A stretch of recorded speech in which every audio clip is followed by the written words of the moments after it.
اچھا یہ کچھ ضروری چیزوں کے سوا کچھ چیزیں تو ضروری ہوتی ہیں. پرائیویٹائز کر دیا. آپ یہ اخبار نویسوں کو کنسیشن دیتے ہیں 50%، میں تو نہیں لیتا. اور فوجیوں کو دیتے ہیں اور کچھ لوگوں کو دیتے ہیں. بند کرو بھائی. اس کی بجائے اگر فوجیوں کو ٹریول کرتے ہیں سالانہ ان کے 20-30-40 کروڑ روپے، اس سے زیادہ کیا خرچ ہوتے ہوں گے؟ 50 کروڑ، وہ بجٹ میں بڑھاؤ. ریلوے میں بار یہ کیوں ہے؟ ریلوے کا عملہ مفت سفر کرتا ہے، پی آئی اے میں مفت سفر ہوتا ہے، واپڈا والوں کو مفت بجلی ملتی ہے، سرکاری افسروں کو مفت بجلی ملتی ہے. پھر اے سی ہیں لا تعداد جن کے بل پے نہیں کیے جاتے. یہ آپ کو پھر چوری ہے بجلی کی. آپ وہ سسٹم رہے نجکاری کریں، بجلی کی بھی نجکاری کریں. ایک یعنی راتوں رات نہیں ہوگا، ایک مہینے میں، ایک ہفتے میں نہیں ہوگا، ایک مہینے میں نہیں ہوگا، ایک سال میں بھی نہیں. آغاز تو کریں. بھائی بگننگ تو کہیں سے کرو. بالکل ایسا ہی ہے. ملک جو ہے وہ مفلس ہے، وہ کرائسس کا شکار ہے، اور کرائسس تاریخ کے بہترین ادوار میں آ جاتے ہیں. کئی دفعہ میں نے آپ کو بتایا حضرت عمر کے دور میں 5 سال قید تھا. 5 years out of 12 years. نہ کوئی جہاد رکا، نہ کوئی بھوکا مرا، نہ کوئی. بائی ایگزامپل لیڈ کرنا. پرائم منسٹر ہاؤس پہ کیسے 7 کروڑ روپے سوئمنگ پول پہ لگا دیے؟ بھائی جاتے نا میرٹ ہوٹل میں کرتے تھے اپنا 4 بجے جا کے سوئمنگ پول پہ کرتے رہتے. 500 روپے 1000 روپے روز کے دیتے ہوں گے، بس دے دیتے. ایک طرف یہ شاہ خرچیاں اشرافیہ کی ہارون صاحب، دوسری طرف غربت ہے. غربت کے پوائنٹ کے اگر سامنے رکھے، کتنا اضافہ پاکستان میں موجودہ حالات میں ہوا؟ 3% اضافہ تو آلریڈی ہو چکا ہے. چلے شکر زیادہ یہ ابھی چند ہفتوں میں. اچھا ٹھیک. نہیں، عمران خان کے زمانے میں تو ظاہر صورتحال اتنی بری نہیں تھی، مہنگائی ہو رہی تھی، کرونا تھا، میں اتنی نہیں. 6% بھائی، وہ 5.9% اب تو یہ خود مان رہے ہیں نا. ان کا تو کبھی نہیں ہوا اتنا. یہ پراپیگنڈے میں جو ہے ان کو یہ کمال حاصل ہے کہ شہباز شریف ترقی کا دوسرا نام ہے. کبھی نہیں ہوا 6%. ایک طرف یہ حالات ہیں ہارون صاحب، اور اگر ہوا تو پھر کہتے ہیں قرضے اس نے لیے. وہ قرضے آپ نے اور پیپلز پارٹی نے لیے تھے، جو وہ چکا رہا، واپس نہیں کرنے تھے. ہاں. 3-4 بلین ڈالر کی ویکسین آئی، ٹھیک ہے. پھر جو قرضے لیے تھے ان کا سود بھی ہے، وہ جمع کریں تو 4-5 بلین ڈالر لون بنتا ہے. بڑے بڑے ڈیلیگیشنز ہیں جو اور پرسنٹیج کم ہے. یعنی اکانومی میں جو اضافہ ہوا کرونا کے باوجود اس سے تناسب کرے 1-2% یا 3% کم ہے. ٹھیک ہے ہارون صاحب، پیسے ہمارے پاس نہیں ہیں، زہر کھانے کے پیسے نہیں ہیں حکمرانوں کے پاس. یعنی کہ وہ خود بتاتے ہیں خزانہ ہمارا خالی ہے. بڑے بڑے ڈیلیگیشن باہر کے ملکوں میں چلے جاتے ہیں، سوئمنگ پول پہ کروڑوں روپے لگ جاتے ہیں. یہ ان منصوبوں کا اعلان کیا ہے Peshawar, D I Khan, Swat express way, Dir motor way. مجھے یہ بتائیے یہ کہاں سے آئے گا پیسہ؟ صوبائی سطح پہ بات کر رہی ہیں. حکومت اس کا کوئی تعلق نہیں ہے.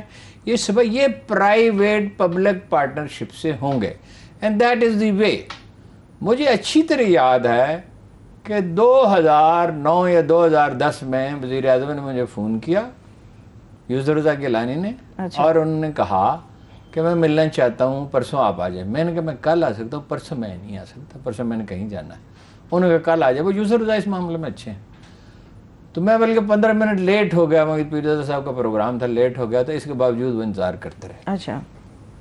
شام کے 6 بجے کے ٹائم تو میں 6:15 بجے پہنچا. تو انہوں نے مجھ سے کہا کیا کریں؟ میں نے کہا آف ہینڈ میں کیا عرض کر سکتا ہوں، مگر میں آپ کو یہ بتا سکتا ہوں کہ ساری ایک عام طالب علم کی حیثیت ہے کہ ساری دنیا میں سڑکوں کے لیے بہت سرمایہ میسر ہے. آپ ایک سڑک بناتے ہیں اور اس پہ وہ اپنا مثلا سیال کوٹ سے بنی لاہور تک موٹر وے بنی نا جی. سیال کوٹ میں لوگ کیسے جاتے تھے؟ سیال کوٹ ایسا شہر ہے جس کے بارے میں کہا جاتا ہے کہ اگر ملک کا سارا قرض ادا کرنا ہو تو سیال کوٹ ادا کر سکتے. ایک شہر وہ کافی ہے. ٹھیک ہے، ممکن ہے اس میں کچھ مبالغہ بھی ہو، لیکن مطلب سیال کوٹ ایک ایسے شہر، وہ کیسے جاتے تھے سیال کوٹ؟ سیال کوٹ کا کوئی راستہ نہیں تھا لاہور سے آپ کے طلع کے لیے عرض ہے. دا موسٹ امپورٹنٹ سٹی جس میں انہوں نے ساری سڑکیں چیمبر نے خود بنائی، ایئرپورٹ خود بنایا. پہلے وہ جاتے تھے گجرانوالہ، پھر گجرانوالہ سے میں ان ٹوٹی ہوئی سڑکوں پہ، خراب سڑکوں پہ میں نے سفر کیا ہے بارہا. اب گجرانوالہ سے جو بن رہی ہے تو فاصلہ کتنا کم ہوا. 2.5 گھنٹے کی بجائے منیمم 2.5 گھنٹے لگتے تھے، 3 گھنٹے لگتے تھے، بلکہ سفر رہ گئے 1 گھنٹہ. تو جس کا اتنے پیسے بچیں گے فیول کے اور اتنا قیمتی وقت بچے گا تو 100 روپے ٹول ٹیکس دینے میں اسے کیا پرابلم ہے؟ درست. اور کوئی انٹرنیشنل کمپنی کیوں نہیں اس کو بنانے کے لیے تیار ہوگی؟ وہ لیتی رہے 10 سال 15 سال 12 سال جو معاہدہ ہو. یہ جو سڑکیں میں نے آپ کو بتایا ہے یہ بن رہی پرائیویٹ پبلک پارٹنرشپ سے، اور اسی طرح اگر ممکن ہو تو اسی طرح بننی چاہیے. صحیح. سوال میں نے کوئی اور کرنا تھا مگر ایک اور بات ان سے کہی تھی کہ بھائی اس ملک پر رحم کریں، ڈالر کی قیمت فکس کر دیں. انہوں نے کہا یہ ہو سکتا ہے. میں نے کہا میں ایسے کو ہوا میں بات کر رہا ہوں، میں کسی لوگوں سے بات کرتا رہتا ہوں. میں نے وزارت خزانہ کے سینئر افسروں سے پوچھا، انہوں نے کہا وہ نوٹس لکھے اور ایک دو اور چیزیں بھی تھیں، اب مجھے اتنا ہی یاد ہے. انہوں نے کہا بالکل بالکل آپ کے ساتھ میٹنگ کریں گے. میں نے کہا میرے ساتھ کیا کریں گے؟ ماہرین کے ساتھ میٹنگ کریں، میں آپ کو ملا دیتا ہوں ان لوگوں سے. ہم تو ماہرین سے ملتے ہیں نا. اس میٹنگ کی نوبت تو نہیں آنی تھی کبھی بھی، کوئی سیریس کام تو کرنا نہیں ہے. میں نے سوال کچھ اور کرنا تھا، آپ نے سیالکوٹ شہر کا نام لے دیا. سیالکوٹ میں ڈار صاحب کے خلاف احتجاج کیوں ہیں؟ نہیں وہ ورکر ان کے کہہ رہے ہیں. اب یہ عمران خان صاحب کی ذمہ داری ہے. عمران خان صاحب کے کچھ لاڈلے ہیں، ان لاڈلوں کے بارے میں میں نے ان سے ایک دو دفعہ بات بھی کی تھی کہ بھئی یہ خرابیاں پیدا کرتے ہیں.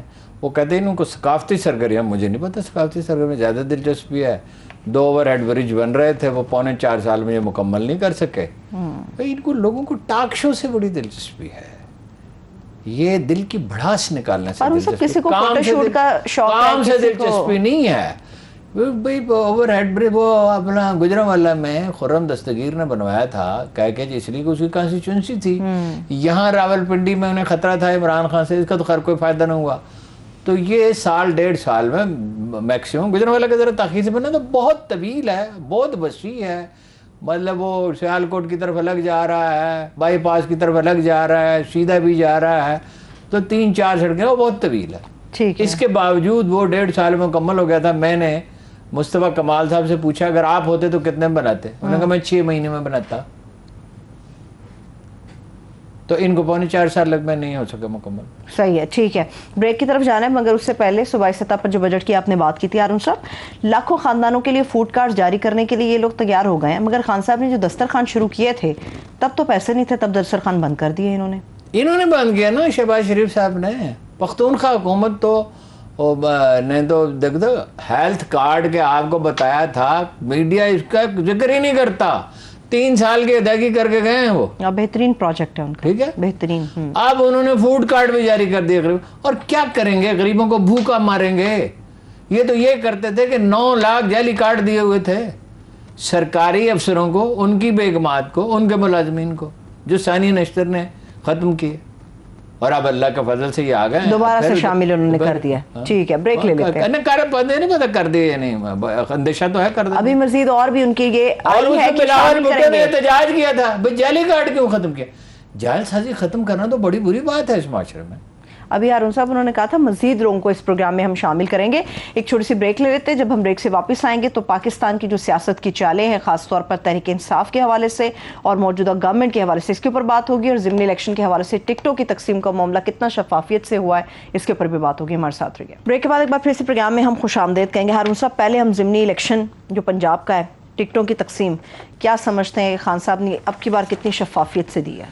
کچھ کہا نہیں جا سکتا، لیکن یہ کہ ریاست کا عمل تو اس میں شروع ہو گیا ہے. کزن ہے عمران خان کے، اور ایک محمود الرشید کے داماد ہیں. محمود الرشید کے داماد کا مطلب یہ اس کا کیا ہے؟ اور ایک اور ہے قریشی صاحب کے صاحبزادے ہیں. قریشی صاحب تو خیر وی آئی پی ہیں نا جی. وہ جو جس کو چاہیں گے ٹکٹ دلوائیں گے، وہ ہارے وہ جیتے، جو کچھ بھی ہو. اسی طرح اور بھی کچھ لوگ ہیں. اس میں بنیادی اس میں نقطہ یہ ہے کہ الیکٹیبلز کو دیے ہیں. بتایا جاتا ہے، خبر بھی چھپی تھی کہ انہوں نے عمران خان نے پہلے لسٹ مسترد کر دی تھی. اچھا، اب مسئلہ یہ ہے کہ سفارش تو اس میں چلتی ہے تحریک انصاف میں. یہ نون لیگ والا مسئلہ نہیں ہے. نون لیگ میں منمانی چلتی ہے، یعنی نواز شریف کی اور مریم نواز کی اور حمزہ کی اور شہباز شریف کی. اگر وہ کسی سب سے زیادہ اپنا پہلے تو نواز شریف صاحب کی چلتی تھی، اب وہ یہاں نہیں ہے تو صاحبزادی جو ہیں چیف الیکشن کمیشنر کو عمران خان کہتا ہے وہی طلب فرماتی ہیں. اور حمزہ بھی ہفتے میں 1 مرتبہ. کیسے جی؟ اگر یہ الزام درست ہے تو یہ کون سا الیکشن کمیشن ہے جی؟ تو پھر تو الیکشن کرانے کی ضرورت کیا ہے؟ اگر وہ ویکینڈ پہ جاتے ہیں، اگر یہ الزام درست ہے، اب اس کی تحقیقات کون کرے؟ سپریم کورٹ سو موٹو لے تو کر سکتی ہے اگر کرنا چاہے. لیکن دیکھنا تو ہوگا ہارون صاحب، جنرل الیکشنز کا معاملہ ہے آگے. اور کوئی تردید کی انہوں نے چیف الیکشن کمیشن؟ نہیں، ابھی تک کوئی تردید نہیں ان کی آئی جہاں تک ہماری خبر ہے، رپورٹ ہے. وہ تو میں بالکل اس پہ بلیو کرتا ہوں کہ وہاں 10,000 آدمی جا کے بیٹھ جائیں الیکشن کمیشن میں، جو مرضی ہو، اور وہاں سے اٹھے نہیں جب تک یہ صاحب استعفیٰ نہ دیں. اس لیے کہ یہ تو بالکل انہوں نے کہہ دیا میں الیکشن کرا ہی نہیں سکتا. یہ بالکل ایسی بات ہے، میں کہوں کہ جی میں پروگرام کر ہی نہیں سکتا، رات کو 1 بجے کروں گا. کیا مطلب ہے؟ 3 مہینے ٹائم مقرر ہے، آپ کرا کیسے نہیں سکتے؟ آپ کی جو ایکسپرٹیز ہے وہ اسی معاملے پر تو ہے ہارون صاحب. اور دوسرا یہ ہارون صاحب، ذمہ داری ہے نا جی، ذمہ داری ہے، اور تو الگ رہے گی نا جی. بس ایکسپرٹیز تو خیر ان کی نظر آئی گئی کتنی ہے، لیکن یہ ہے کہ ذمہ داری ہے نا، جس نے جو کام کرنا کرے، نہیں تو اپنے گھر جائے نا. ہاں یہ الزام اس کے سامنے آنا صاحب سے چاہیے. انہوں نے کہا، میرے جاننے والے ہیں ایک سینئر سرکاری افسر، very well reputed, Imran Khan صاحب نے کہا تو ممبر ہو جاؤ الیکشن کمیشن کے. انہوں نے کہا خان صاحب اس آدمی کا متحد ہو جاؤں؟ ایک تو یہ مجھ سے جونیئر ہے، دوسرا یہ میں نے آنریبلی ساری عمر نوکری کی ہے، ایک دہلے کا کبھی کسی طرح بدار نہیں ہوا، تو میں اس کا ماتحت ہو جاؤں؟ اخلاقی طور پہ یہی تو مطالبہ ہے، مستعفی ہونا چاہیے. ہارون صاحب، پنجاب کی جو سیاسی صورتحال ہے، کتنا ایکسپیکٹ کیا جا سکتا ہے یا کتنے روشن امکانات ہیں ضمنی الیکشن کے حوالے سے؟ وہ ضمنی الیکشن تو میں نہیں کہہ سکتا، کیونکہ الیکشن جو جیتنے میں کا جو ٹیکنالوجی ہے ان کے پاس ہے، شریف خاندان کے پاس، وہ کسی کے پاس نہیں ہے. ادھر پیپلز پارٹی کے پاس ہے، تحریک انصاف کے پاس وہ ٹیکنالوجی نہیں ہے.